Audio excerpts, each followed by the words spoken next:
और number system देखते हैं हम। नंबर सिस्टम तो डायरेक्ट अगर देखा जाए तो ये तो सिलेबस में दिया हुआ है ना। 6 क्लास से हम पढ़ते आ रहे हैं, 6वीं क्लास से पढ़ते आ रहे हैं, नंबर सिस्टम के बारे में पढ़ते आ रहे हैं ना, नंबर सिस्टम के बारे में पढ़ते आ रहे हैं ना। लेकिन इसकी ज़रूरत बहुत ज़्यादा पड़ती है। नंबर सिस्टम क्या होते हैं, पहले तो एक बात देखें हम। नंबर सिस्टम में हम ये देखते हैं कि भाई नंबरों को किस प्रकार से प्रदर्शित किया जाता है, किस प्रकार से इसको कैटेगराइज किया जाता है। तो हम पहले तो यहाँ पर संख्या रेखा बनाते हैं। हम यहाँ पर, मैं यहाँ पर संख्या रेखा बना रहा हूँ और संख्या रेखा है हमारे पास में इस प्रकार से। संख्या रेखा, ये संख्या रेखा है हमारे पास में।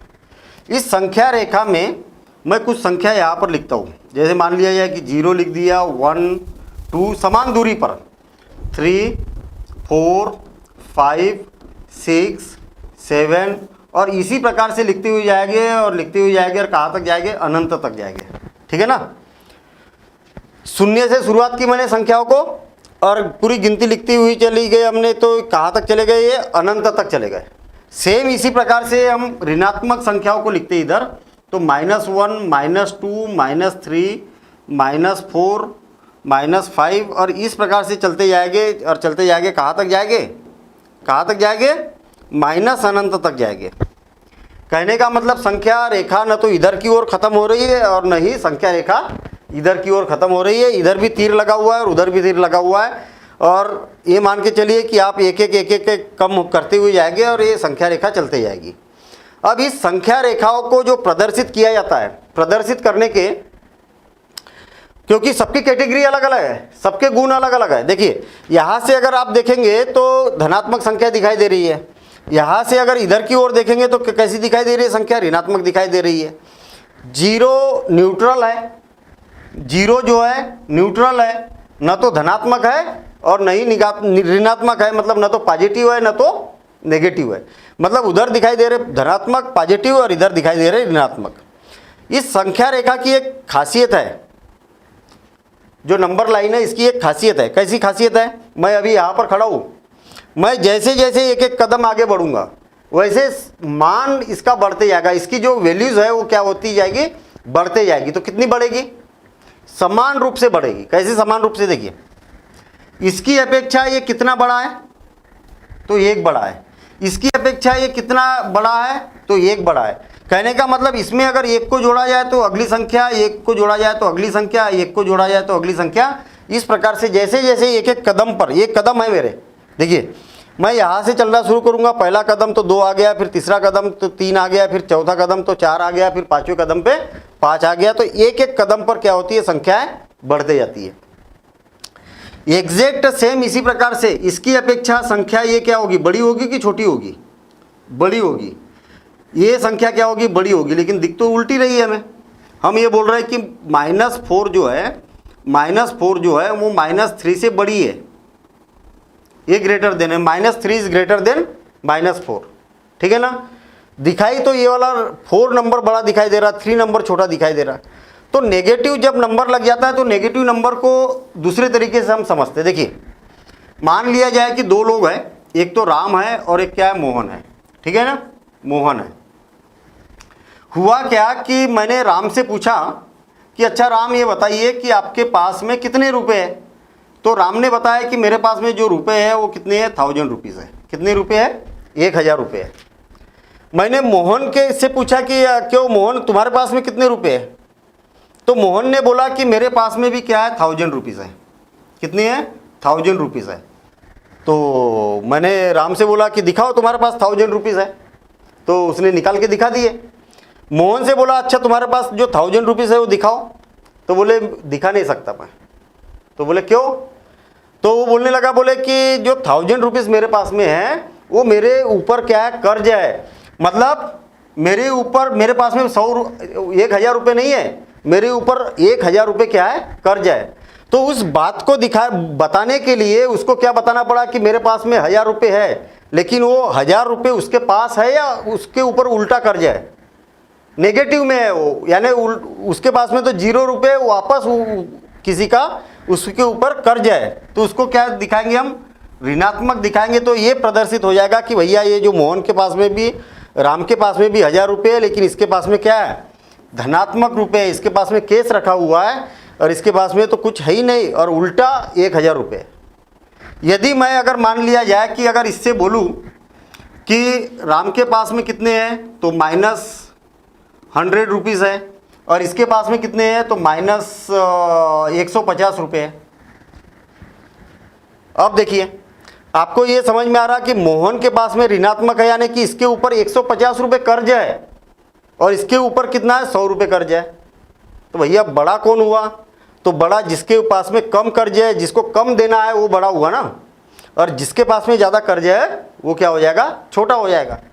तो ऋणात्मक संख्याओं का क्या होता है कि ये उल्टा दिखाई देता है, लेकिन ये होता क्या है, अगर माइनस लग गया तो माइनस में जो छोटी संख्या दिखाई दे रही है वो क्या होती है, बड़ी होती है। यानी कि ये क्या होता है, ऋणात्मक होता है, यानी कि ये क्या है, कर्ज है, ये कर्ज के रूप में हम इसको मान सकते हैं, ऋण के रूप में मान सकते हैं इसको।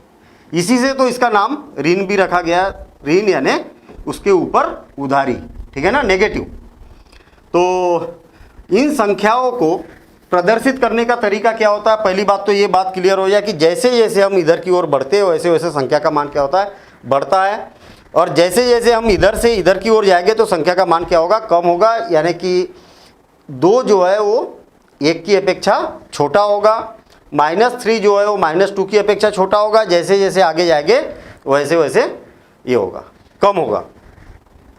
सीधी संख्या रेखा पर हम ये बोल सकते हैं कि अगर मान लिया जाए कि मैं 2 संख्या है हमारे पास में, और 2 संख्याओं पर किसी भी 2 संख्याओं पर गोला लगा देता हूं, किसी भी 2 संख्याओं पर गोला लगा देता हूं, और आपसे अगर पूछा जाए कि ये दोनों गोले में से कौन सी संख्या छोटी है, कौन सी संख्या बड़ी है, तो सीधी बात यह है कि उसके इधर आप मुंह कर लीजिए, संख्या रेखा के इधर जो बाएं है वो छोटी है और दाएं है वो बड़ी होगी। यानी कि इधर की संख्या छोटी होगी, छोटी होगी, और जो इधर की संख्या जो होगी वो क्या होगी, बड़ी होगी, ठीक है ना। तो संख्या रेखा पर आप बता सकते हैं कि 2 संख्याओं पर आपने अगर गोला लगा दिया या 2 संख्या है तो छोटी कौन सी होगी और कौन सी बड़ी होगी। अब इन संख्याओं को क्या है, अलग अलग कैटेगरी में डिवाइड किया गया। कैटेगरी में कैसे डिवाइड किया, देखिए मान लिया जाए कि सबसे पहली बात ये होता है, पहली कैटेगरी प्राकृत संख्या। प्राकृत संख्या, प्राकृत संख्या क्या होती है, नाम से क्लियर है, प्राकृतिक रूप से जो संख्या प्राप्त होती है। भाई प्राकृतिक रूप से तो कोई संख्या प्राप्त हुई नहीं, नेचुरल नंबर जो नेचर से हमें मिली है, नेचर से तो मिली नहीं ना भाई, हर एक संख्या की किसी ने खोज की है, तो इसको नेचुरल नंबर क्यों बोला गया, नेचर से तो मिली नहीं ना। नेचर मतलब प्राकृतिक रूप से कहीं पर खोद के निकाली है क्या, नहीं निकाली है। नेचुरल नंबर इसलिए बोला जाता है इसको, क्यों, क्योंकि ये नेचुरली यूज की जाती है, एक प्राकृतिक रूप से यूज की जाती है। कैसे यूज की जाती है, वस्तुओं को गिनने के काम में आती है ना। कोई स्कूल नहीं भी गया, उससे भी अगर बोला जाए कि यहाँ पर 10 आम है, ये क्या है भाई, कितने आम है, तो वो भी गिन लेगा, वो 1 2 3 4 5 6 7 8 9 10। एक प्राकृतिक रूप से इसका उपयोग किया जाता है, इसलिए इसको क्या बोला जाता है, नेचुरल नंबर बोला जाता है। और इसको कैसे प्रदर्शित करना चाहिए, यन से प्रदर्शित प्रारंभ हो रहा है तो इसलिए क्या करना चाहिए, यन से इसको प्रदर्शित किया जाता है। और ये गिनती की संख्या होती है, यानी कि 1 2 3 4 5, और ये इस प्रकार से जो जाएगी वो कहाँ तक जाएगी, ये अनंत तक जाएगी, इस प्रकार से हम बोल सकते हैं। क्लियर, मेरे ख्याल से नेचुरल नंबर सभी को मालूम है। नेचुरल नंबर क्या होता है, प्राकृतिक संख्या होती है। और इसकी अगर परिभाषा की अगर बात करेंगे तो परिभाषा बिल्कुल सिंपल है, counting number is called natural number.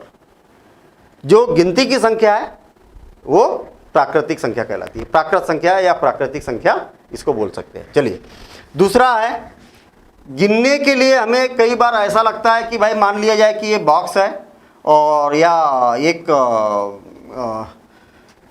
हमारे पास में बॉक्स है एक, और इस बॉक्स के अंदर सपोज करें कि आपसे पूछा जाए कि इसके अंदर कितने आम रखे, तो आप बोलेंगे कि बड़ी अजीब सी बात कर रहे हैं सर, इसके अंदर तो कुछ है रखा ही नहीं है।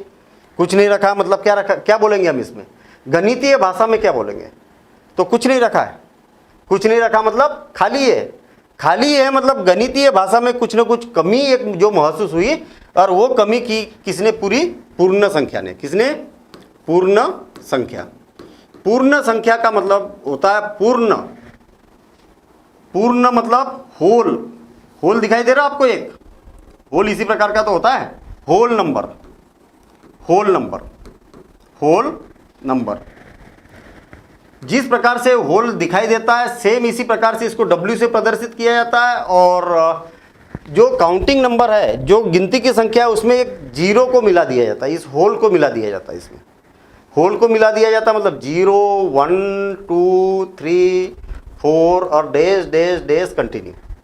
ठीक है ना? तो इसको क्या बोला जाता है? होल नंबर बोला जाता है। चलिए, अब इसके बाद में होती है तीसरी संख्या, पूर्णांक। पूर्णांक देखिए, पूर्णांक, पूर्णांक, पूर्ण अंक, पूर्ण अंक, इसको बोला जाता है इंटीजर्स। इंटीजर्स, ठीक है ना? पूर्ण अंक यानी कि पूरी पूरी संख्या होना चाहिए, अधूरी संख्या नहीं होना चाहिए। अधूरी भी होती है क्या कोई संख्या? होती है अधूरी संख्या? आधी नहीं होती। ये है एक सर्कल है या एक रोटी है, चपाती है, इसको आधा कर दो तो आधा हुआ कि नहीं? 1/2 हुआ कि नहीं? इसके 4 भाग कर दिए हमने।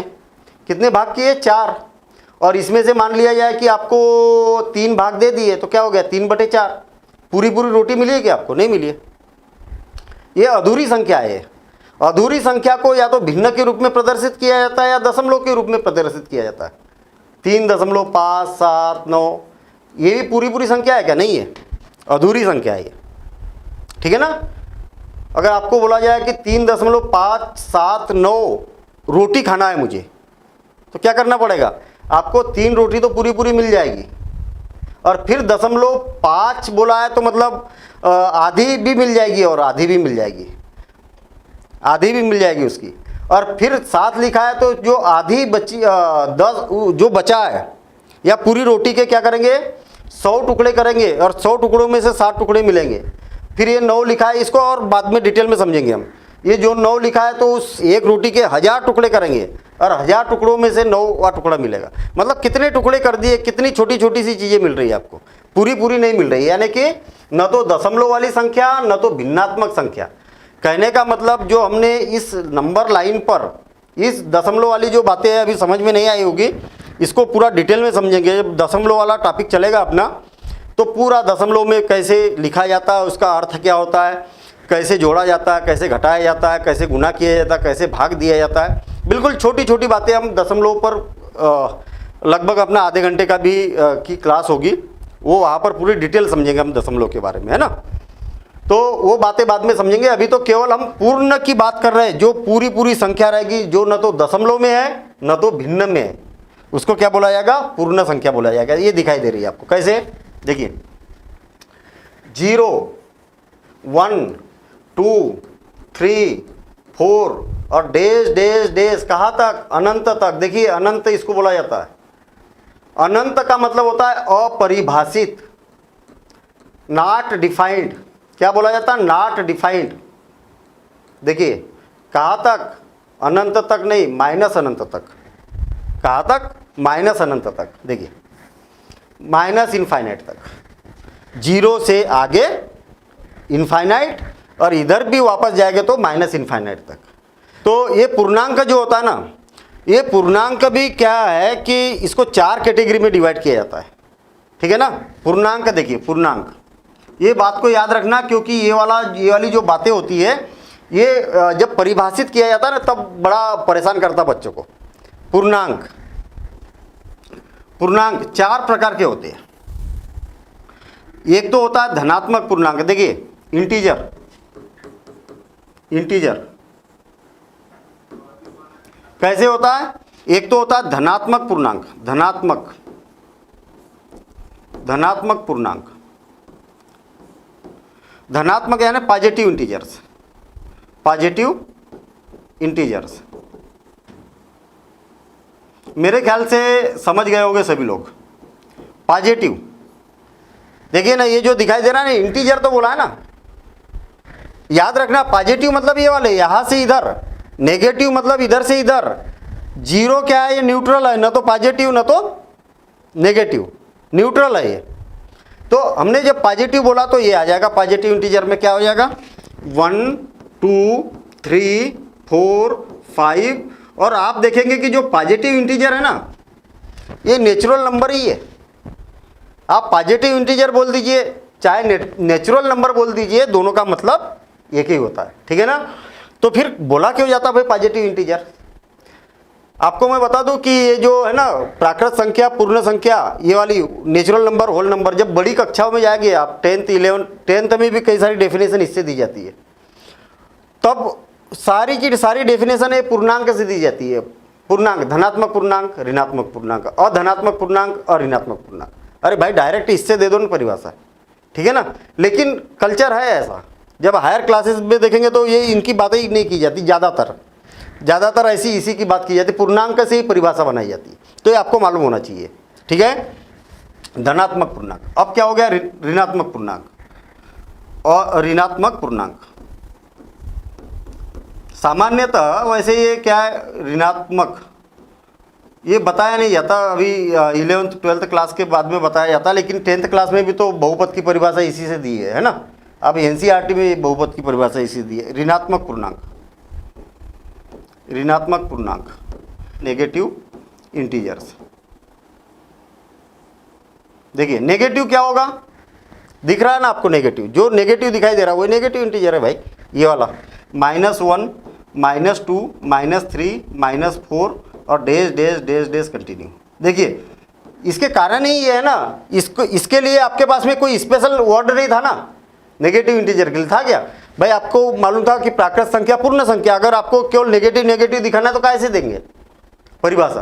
तो ऋणात्मक पूर्णांक हो गया। अब इसी प्रकार से अधनात्मक पूर्णांक, अधनात्मक पूर्णांक, अधनात्मक पूर्णांक यानी कि नॉन पॉजिटिव इंटीजर्स। क्या होगा नॉन पॉजिटिव? जिसमें पॉजिटिव ना हो, क्यों? जिसमें पॉजिटिव ना हो, यानी कि यहां से इधर वाले छोड़ दो तो जीरो भी इसमें इंक्लूड हो जाएगा। देखिए 0 -1 -2 -3 days days days days continue और माइनस इनफाइनाइट तक, ये माइनस इनफाइनाइट तक हो जाएगा। इसी प्रकार से अधनात्मक हो गया। अब अऋणात्मक यानी कि नॉन नेगेटिव में आ जाएगा 0, पता है नेगेटिव को छोड़ दो ना, नॉन बोला है, अऋणात्मक 0 1 2 3 4 और ऐसे क्या हो जाएगा अनंत तक। अगर आप देखेंगे तो ये वाले क्या हो गए, नेचुरल नंबर हो गए, प्राकृत संख्या है ना, नेचुरल नंबर को ही धनात्मक पूर्णांक बोला जाता है। और पूर्ण संख्या मतलब होल नंबर। बाकी इनके लिए कोई नाम अलग से नहीं थे, तो उसको ये इस नाम से, और ऋणात्मक और धनात्मक, तो इस नाम से इसको पुकारा जाता है। तो आप इसको नोट कर लीजिए, इतनी बातें नोट कर लीजिए। बेटा समझ में आ रही बात? हाँ, ये बातें क्या है आप लोग जानते हो पहले से। एक फिर भी एक बूस्टर है, ये बूस्टर समझ रहे हो ना क्या है ये? अपन जो ले रहे हैं अभी ये बूस्टर है, ये है ना। जो चीजें कई सारी बातें पुरानी हो गई, जो हमारे दिमाग से निकल गई है, वो एक बूस्ट हो रही है। नोट करते हुए जाइए, ये सारी बातें है ना, नोट करते हुए जाइए। और ये जो बेसिक है अपना, जो ये बेसिक है, इसकी कई सारी क्लासेस लगेगी अपना, और एक रिवाइज होगा, और आप इसके नोट से ही अलग बनाइए आप, ठीक है ना। ये जीवन भर काम आएंगे। ऐसा नहीं है कि आप 12th पास हो गए तो आपको मालूम है कि ऋणात्मक क्या होता है, ये क्या होता है, वो क्या होता है, ऐसा जरूरी नहीं है ना। भूल जाएंगे कई बार, ज़्यादा दिनों तक अगर यूज़ नहीं की हमने कोई बात तो भूल जाते हैं, लेकिन ये ज़रूरत पड़ती है हमें भविष्य में। तो आप इसके नोट्स एक पूरा बेसिक का एक नोट्स बनाते जाइए। और अब मैं आपको बता दूं, जो कंपटीशन एग्जाम होते हैं ना, उसमें ये वाली बातें बड़ी पूछी जाती है कंपटीशन एग्जाम में, है ना, बिल्कुल बारीकी से। अब क्या होता है कि कंपटीशन में सबसे छोटी पूर्ण संख्या क्या होती है, तो सबसे छोटी पूर्ण संख्या 0 होती है। सबसे छोटी सम पूर्ण संख्या क्या होती है, तो 2 होती है। मतलब ऐसे, ये तो बड़े आसान से क्वेश्चन है। बाकी और भी ऐसे क्वेश्चन ना, जब और भी बातें आ जाएगी तो पूछे जाते हैं। देखिए,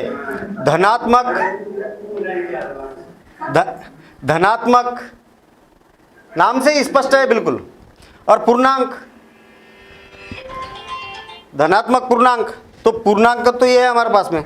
अब धनात्मक बोला तो धनात्मक वाला ले लो, बस खत्म, बात हो गई। इसमें कोई रटने वाली बात थोड़ी है।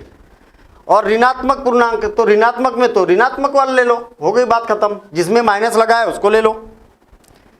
अब अधनात्मक पूर्णांक, अधनात्मक पूर्णांक, अ बोला है ना, तो इसको हटा दो तो 0 भी इसमें चला जाएगा। अधनात्मक, हाँ, अधनात्मक मतलब धनात्मक वालों को हटा दो तो 0 भी इसके साथ चला जाएगा। और ऐसे ही अऋणात्मक, अ लगा दिया ना, अ मतलब नहीं होता है ना, नॉन नेगेटिव, नॉन पॉजिटिव। तो अऋणात्मक बोला है तो ऋणात्मक वाले को हटा दो, बाकी का सारा लिख दो। वही तो हो गई बात, ठीक है ना, समझ में आ गई बात, ठीक है। अब देखिए, जो संख्याएं होती है ना, हमने अभी संख्या रेखा बनाई थी, संख्या रेखा बनाई थी, ये संख्या रेखा बनाई हमने। देखिए, आपको क्या लगता है कि संख्याएं हमने पूरी पढ़ ली है? बिल्कुल नहीं। अभी बहुत सारी संख्याएं ऐसी है जो दिखाई नहीं दे रही है। 0, 1, 2, 3, 4, 5 और डेज डेज डेज डेज अनंत तक।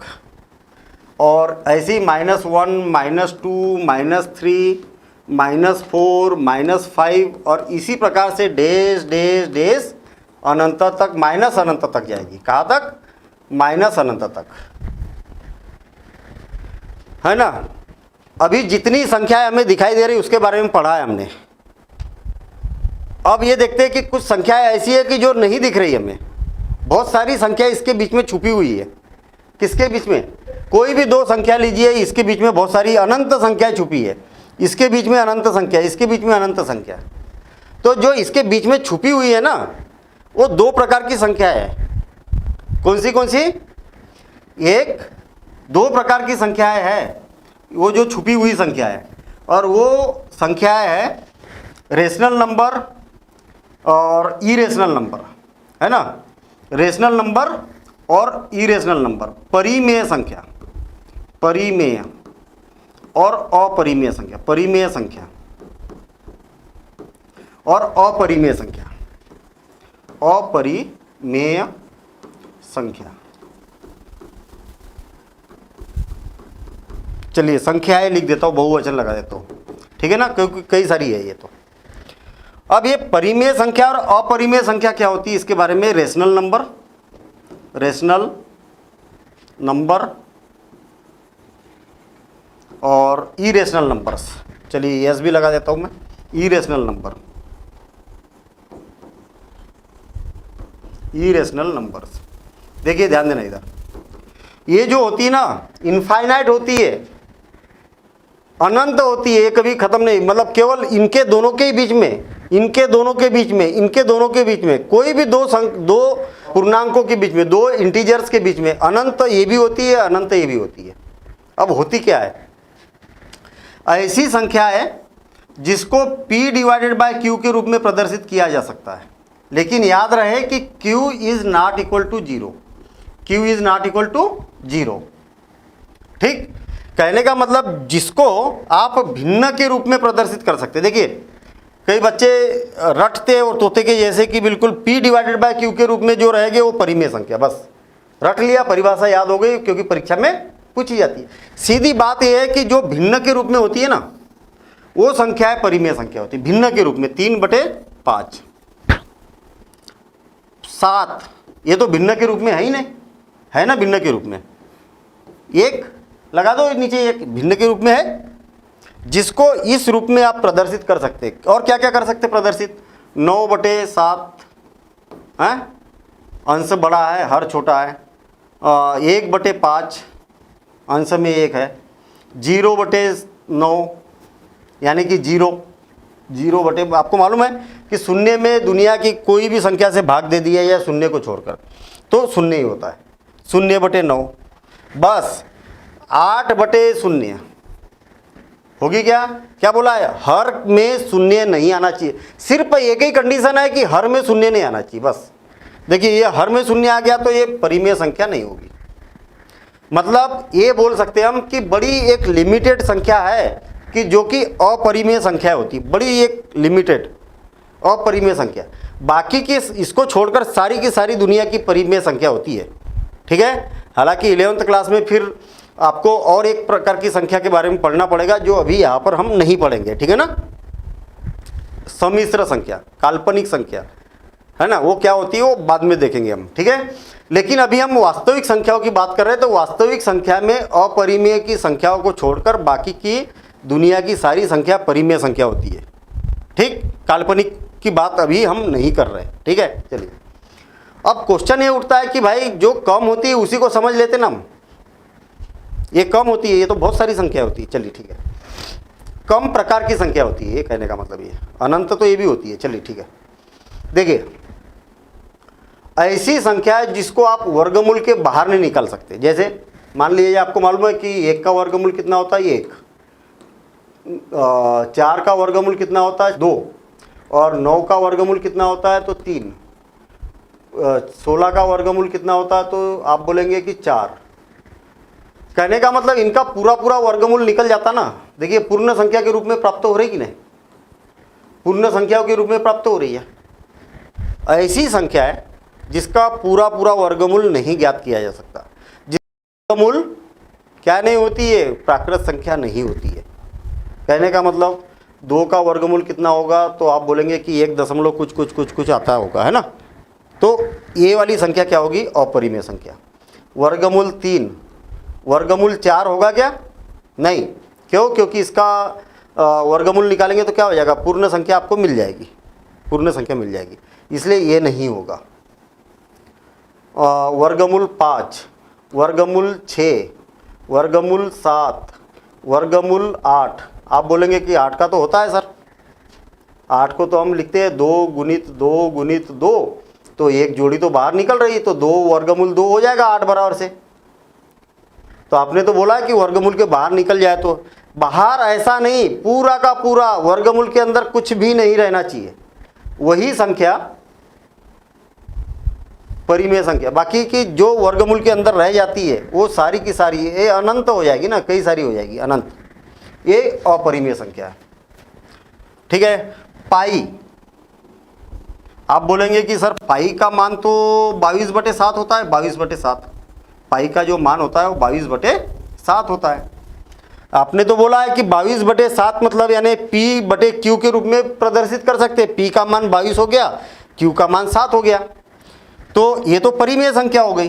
परिमेय संख्या नहीं हुई। ये वाला जो मान होता है वो क्या होता है, लगभग होता है, लगभग, ठीक है ना। आर्किमिडीज ने सबसे पहले ये वाला मान निकाला था 223/71।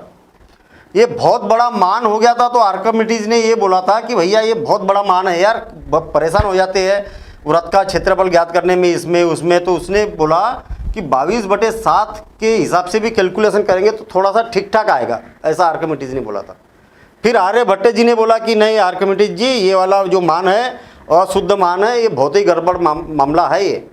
आप तो क्या है, फिर आर्यभट्ट जी ने, इंडियन मैथमेटिशियन ने, फिर इसका मान दिया दशमलव के रूप में, और दशमलव के रूप में बहुत काफ़ी लेवल तक उन्होंने मान दिया। और इसका मान ऐसा कुछ होता है कि 3.141 और ये अंक इस प्रकार से आते जाते हैं और कभी ख़त्म नहीं होते, समझे। ऐसी संख्या है, इसके बारे में अभी हम बाद में पढ़ेंगे, बाद में मतलब अभी थोड़ा सा हो जाए बात, फिर डिस्कशन करेंगे, क्योंकि ये भी 2 प्रकार की संख्या होती है, कैसी कैसी होती है इसके बारे में अभी हम डिस्कशन करेंगे। देखिए ध्यान देना इधर, हालांकि अगर देखा जाए तो ये 9th-10th क्लास के सिलेबस में आ भी जाएगा ये, ठीक है, लेकिन फिर भी हम बेसिक पढ़ ही रहे इसको। 10th क्लास के भी बच्चे बैठे हैं तो ये तो 9th क्लास का भी पोर्शन हो जाता है ये। पाई हो गया, एक एक्सपोनेंशियल है, एक्सपोनेंशियल e की पावर 1, e की पावर 2, e की पावर 3, e की पावर 4, और इस प्रकार की कुछ जो संख्या है ये क्या है, अपरिमेय संख्या है ना, और बाकी की परिमेय संख्या। अच्छा, ऐसा भी नहीं है कि अभी ये खत्म हो गई है, और भी कुछ है, अभी हम इस पर डिस्कशन करेंगे, ठीक है ना। अच्छा, क्या बात पता चली अभी तक, थोड़ा सा सारांश में बताया मैंने, उसको डिटेल में अभी बताने वाला हूँ मैं। अभी तक क्या बात पता चली कि ऐसी संख्या है जिसको p डिवाइडेड बाय q के रूप में प्रदर्शित किया जाता है, जिसमें हर में 0 नहीं आना चाहिए, ठीक है, तो ये क्या होगी, परिमेय संख्या। और ऐसी संख्या जिसको p डिवाइडेड बाय q के रूप में प्रदर्शित नहीं किया जा सकता, का रूप नहीं होगा, इस रूप में प्रदर्शित नहीं किया जा सकता। और यहां पर बोलेंगे कि p डिवाइडेड बाय q, जहां q is not equal to 0, के रूप का होगा, के रूप का होगा, ऐसा। तो अभी हमने दो संख्याएं समझी, परिमेय संख्या है और अपरिमेय संख्या, ठीक है ना। और इसको डिटेल में समझना है तो और थोड़ी सी बातें हमें करना पड़ेगा यहाँ पर, कि जो संख्याएं होती है ना वो दो प्रकार की होती है। देखिए ध्यान देना, इधर मैं संख्या रेखा को हटा दे रहा हूँ। अभी संख्याएं जो होती है वो दो प्रकार की होती है, एक होती है शांत, एक होती है शांत टर्मिनेटिंग, ठीक है ना। कौन सी होती है, शांत, जो टर्मिनेट हो जाती है, शांत हो गया, अब उसके आगे हमें जो संख्या का मान है वो दिख रहा। और एक होती है अशांत, जो दिखाई नहीं दे रहा हमें। देखिए कैसा होता है, अशांत, टर्मिनेटिंग,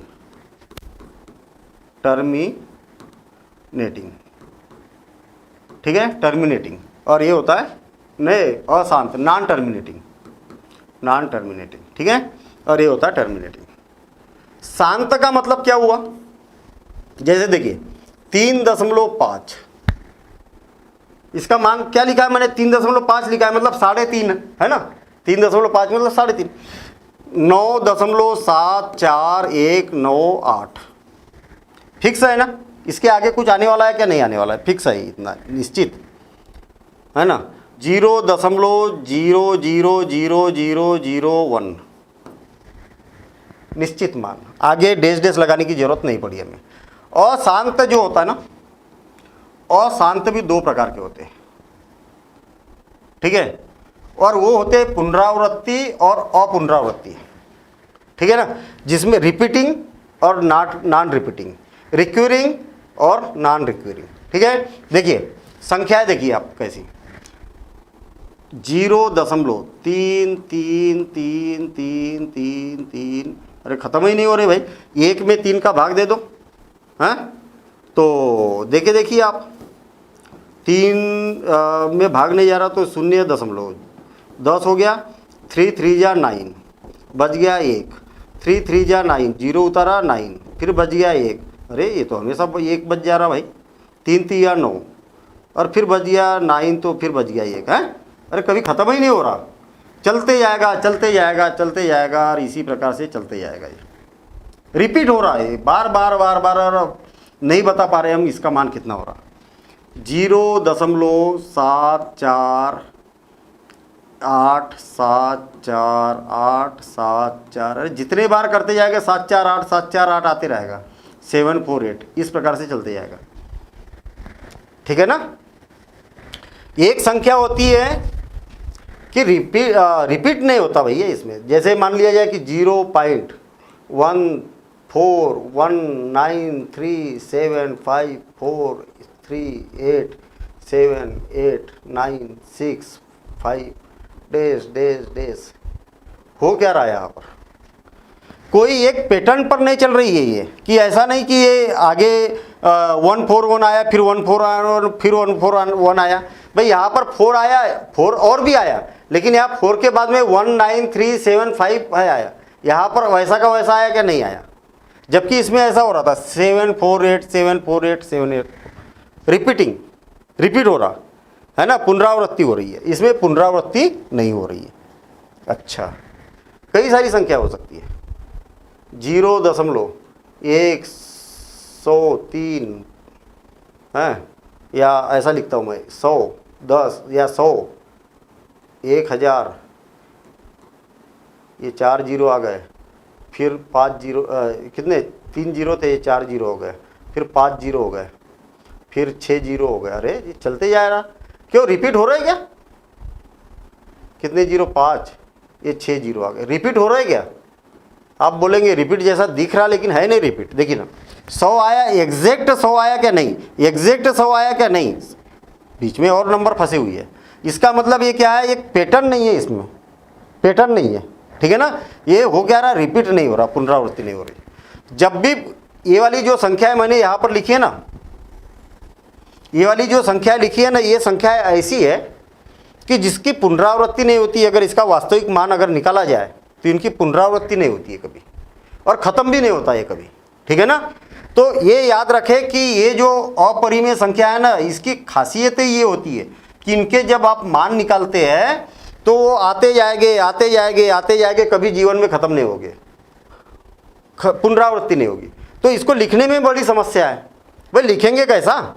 लिखने में समस्या, क्योंकि आगे क्या आने वाला है यही नहीं मालूम हमें, तो इसलिए हमें मजबूरी हो जाती है कि डैश डैश डैश डैश लगाने की। लेकिन यहाँ पर मजबूरी नहीं है। यहाँ पर मजबूरी क्यों नहीं है? क्यों? क्योंकि आपको मालूम है कि इसके बाद क्या आने वाला है, तो 3 आने वाला है, उसके बाद क्या आने वाला, तो 3 आने वाला। तो हम क्या करते हैं, इसका एक तरीका यूज़ करते हैं। भाई ये 3 3 3 3 3 3 बार बार आ रहा ना, कौन आ रहा, कहाँ से रिपीट हो रहा है? ये 3 से रिपीट हो रहा, तो 3 लगा देते हैं, इसके ऊपर इस प्रकार से बार लगा देते हैं, जिससे आपको ये पता चलता है कि जिसके ऊपर बार लगा है वो बार बार बार बार बार बार आ रहा। बार मतलब बार बार, ठीक है ना, ऐसा याद रखिए इसको। बार लग रहा मतलब वो वाली संख्या क्या हो रही है, बार बार आ रही है, ऐसा। देखिए यहाँ पर क्या हो रहा, यहाँ पर देखिए ये 748 748 748, अरे बार बार आ रही भाई। 0.748 काय के लिए माथा पच्ची करना ये? तो ये मान के चलिए कि जो परिमेय संख्या होती है ना, ये वाली परिमेय संख्या होती है, ठीक है, जो बार बार आती है, और जो रिपीट नहीं होती है वो अपरिमेय संख्या होती है। कहने का मतलब ये मान के चलिए, ऐसा भी समझ सकते हैं आप, जिसको आप किसी न किसी तरीके से लिख पाते हैं वो परिमेय संख्या, और जिसको नहीं लिख पाते वो अपरिमेय संख्या। ये लिखा जरूर है, लेकिन इसका वास्तविक मान थोड़ी लिखा है हमने। ये आगे क्या आने वाला ये हमें नहीं मालूम, ऐसा। तो देखिए अब आपके पास में परिमेय संख्या और अपरिमेय संख्या की बात, कहानी क्लियर हुई कि नहीं हुई? ठीक है। अपरिमेय संख्या केवल इतनी सी संख्या याद रखना है आपको, ये पैटर्न याद रखना है कि इस प्रकार की संख्या है, ठीक है। अच्छा, अब सोचने वाली बात यह है कि सर आपने तो बोला कि ऐसी संख्या है जो ऐसी होती है जो कभी ख़त्म नहीं होती है, तो हमें अगर निकालना है तो कैसे निकालेंगे? तो भैया ये जो मान है ना, ये वाले, ये भी कभी ख़त्म नहीं होते, ये मान निकलते जाएंगे, कभी ख़त्म नहीं होंगे इसके मान। हाँ, कुछ हद तक हम एक अप्रॉक्स मान निकाल के उसको छोड़ दिया जाता है कि भैया इसके आगे तो अब थक गए, परेशान हो गए, अब इतना काफ़ी है ना। तो ये हो गया। तो इतनी बातें लिखिए आप ज़रा, इतनी बातें नोट करिए। शांत और अशांत लिखना। अशांत ये होता है, और ये क्या होता है? पुनरावृत्ति, पुनरावृत्ति, रिपीटिंग। और ये नॉन रिपीटिंग, अपुनरावृत्ति, या आवर्ती और अनावर्ती लिख देते ना हम। ये आवर्ती अच्छा शब्द है, पुनरावृत्ति की अपेक्षा आवर्ती, आवर्ती शब्द अच्छा है, आवर्ती। और अनावर्ती, अनावर्ती, ठीक है, वो भी शब्द ठीक था, वो भी यूज़ किया जाता है इसमें। अनावर्ती, रिक्वेरिंग, नॉन रिक्वेरिंग, ठीक है ना, ऐसा। चलिए नोट करिए इसको, और नोट हो जाए तो फिर बताना, फिर अपन कुछ बातें और समझेंगे इसमें। नंबर सिस्टम, बहुत सारी चीज़ें बेसिक में अपन क्या है, ऐसे ही कुछ कुछ टॉपिक लेके अपन ऐसे ही संडे वनडे लेके करेंगे। अच्छा, ऐसा नहीं है ना कि कोई चीज़ आपने नहीं पढ़ी है, ऐसी कोई भी बात नहीं है इसमें। ऐसा थोड़ी है कि मैं कुछ जो बता रहा हूँ, अरे यार ये तो अभी तक देखा ही नहीं हमने। हैं, कई सारी चीज़ें ऐसी है कि आपको मालूम है, अरे सर क्यों बता रहे। मैं याद दिला रहा हूँ, यहाँ पर केवल याद दिला रहा हूँ कि भैया ऐसा कुछ हमने पढ़ा है, याद रखना, आगे ज़रूरत पड़ेगी, ठीक है ना। और होता क्या है, मैथ्स की यही खासियत होती है मैथ्स में क्या होता है कि पुरानी चीज़ बोल दी जाती है। अनावर्ती संख्या, मान लिया जाए कि एक से क्या है, एक अनावर्ती संख्या। अरे भैया अनावर्ती क्या है यार, उलझ गए वहीं पर, है ना। तो ये शब्द जब यूज़ करेंगे, नॉन रिक्यूरिंग है, अरे भाई नॉन रिक्यूरिंग है नहीं मालूम तो नई चीज़ कहाँ से बता रहे हो आप हमें, तो ये बात होती है। तो इसके अलग से नोट्स बनाते हुए चलिए आप, ये बेसिक जो है वो बेसिक अलग ही रखिए आप, है ना। अच्छा बच्चे और पढ़ना चाह रहे हैं? नहीं, भूख तो नहीं लगी? क्यों क्यों खाना खा के आए हो? खाना खा के आए हो? अच्छा चलिए ठीक है। हाँ मैं क्या है, मैं सुबह बेटा 7 बजे आ गया हूँ यहाँ पर, 6 बजे हैं क्या? क्या क्या? अच्छा और पढ़ना है ना? हाँ चलिए ठीक ठीक, ओके ओके, और पढ़ेंगे बेटा, टेंशन मत लो, है ना। जितना बोलोगे उतना पढ़ेंगे, कोई दिक्कत नहीं है ना। हाँ हो गया, हाँ ठीक ठीक है ठीक है। ये अभी आवाज़ कौन से सेंटर से आई थी? मेरे को बहुत तेज आवाज़ आई थी बहुत सारे बच्चों की। कहाँ बैठे? अच्छा आपके यहाँ से आई थी ना, बच्चों से बात कराइए ना। हाँ कहाँ रहते बेटा आप? कौन सा, कहाँ पर है ये सेंटर बताइए, अपने जगह का नाम बताइए। हाँ बड़ी पहाड़ी, हाँ बड़ी पहाड़ी, ठीक है।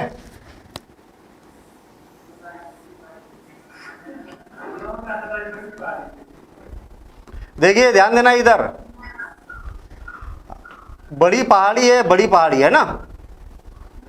और बड़ी पहाड़ी कहाँ पर है, कौन से जिले में है बेटा? पटना में है, पटना। और पटना कौन से राज्य में है? बिहार में है। अच्छा, और बिहार कहाँ पर है बेटा? इंडिया में, भारत में है, भारत में। हाँ ये भारत में ही है, भारत में है। चलिए बिहार भारत में है। और ऐसे ही कहीं रूस भी होगा इधर कहीं, है ना।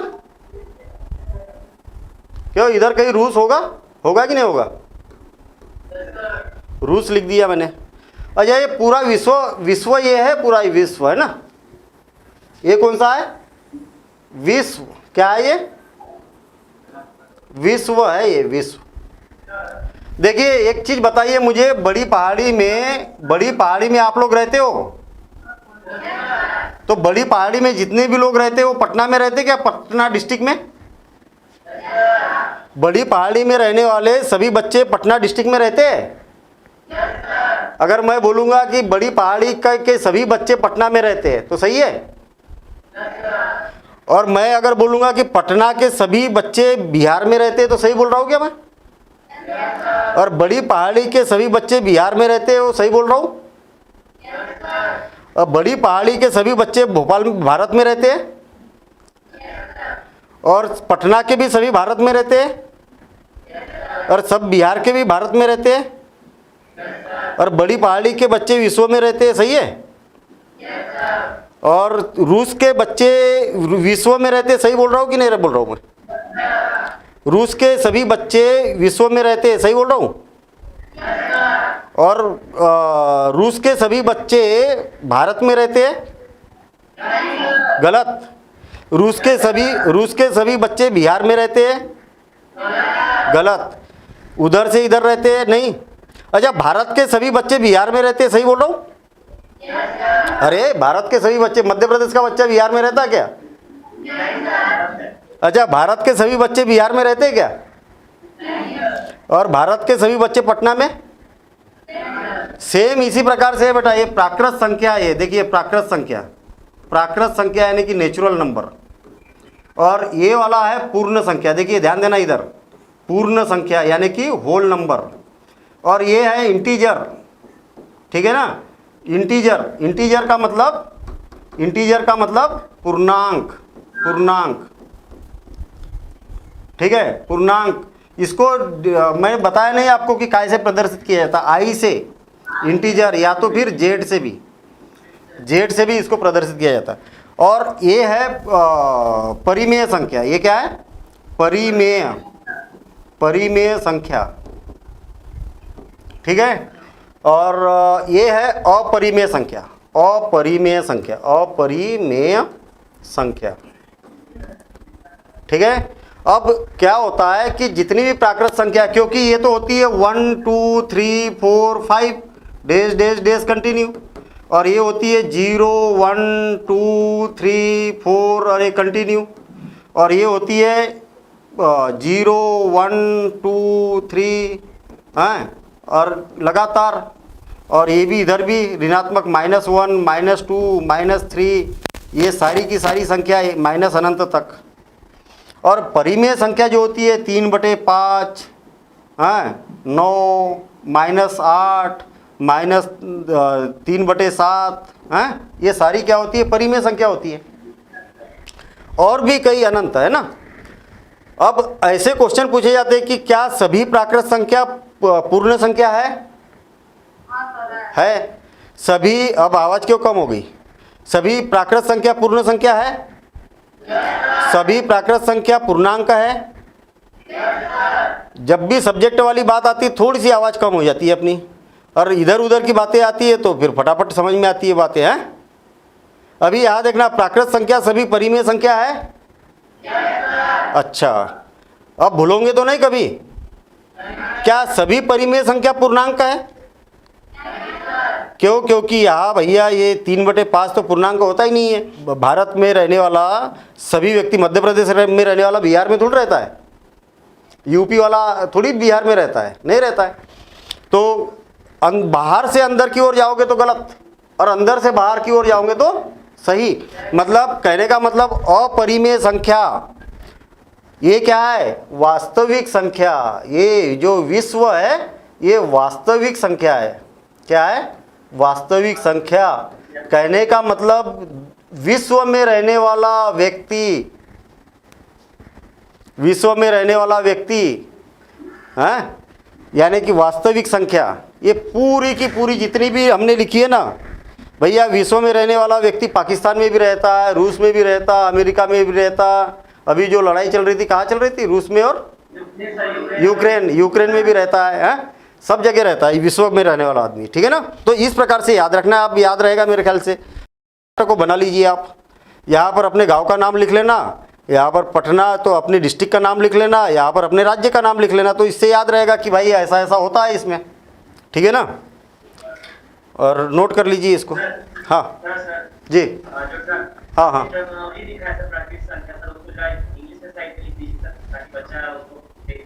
हाँ, ये साइड में प्राकृत संख्या यानी कि n मतलब नेचुरल नंबर, नेचुरल नंबर यानी n है ना, ये अंदर वाला n लिखा ही है, मैंने सिंबल तो लिखी है। Whole number, integer, rational number. Rational number को q से प्रदर्शित करते हैं, q से। और इरेशनल नंबर, इरेशनल नंबर को कैसे प्रदर्शित करते हैं? हाँ, इरेशनल नंबर को कैसे? IR से प्रदर्शित करते हैं। कैसे? IR, ऐसा। क्योंकि I मतलब इंटीजर हो जाएगा, इसको IR से प्रदर्शित किया जाता है। ऐसा भी लिखा जा सकता है या IRR भी लिख सकते हैं इसको। और रियल नंबर, वास्तविक संख्या, ये रियल नंबर है। ये सर्कल मत लगाना इसमें, ये मैंने ये सर्कल लगा दिया, ये सर्कल मत लगाना ना, ये मैंने कुछ समझाने के लिए लगाया होगा मेरे ख्याल से। ये नंबर सिस्टम जो है हम क्लास 6 से पढ़ते आ रहे हैं ना, क्लास 6 से पढ़ते आ रहे हैं, नेचुरल नंबर, नेचुरल नंबर। और लेकिन ये वाला जो नंबर सिस्टम है कभी ख़त्म नहीं होगा जीवन भर, ये बात याद रखना। चाहे आप कोई भी डिग्री कर लो, आप कोई भी डिग्री का मतलब जिसका बैकग्राउंड मैथ्स है लगभग। अब जैसे आप मेडिकल में जाओगे तो ज़रूरत तो वहाँ पर भी है, लेकिन डायरेक्ट मतलब इतनी डेप्थ नहीं होती ना उसमें कि मैथ्स में इतनी डेप्थ हो। भाई मैथ्स के बिना तो कोई भी सब्जेक्ट अधूरा है, ठीक है ना, ज़रूरत हर जगह है ना।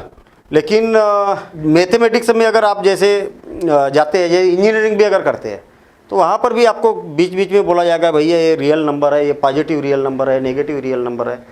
हैं, कंप्यूटर तो ये है कि पूरा मैथ से ही है। कंप्यूटर में जो कोडिंग होती है, पूरा लॉजिक जो लगता है वो पूरा मैथमेटिक्स से ही लॉजिक लगते हैं उसमें।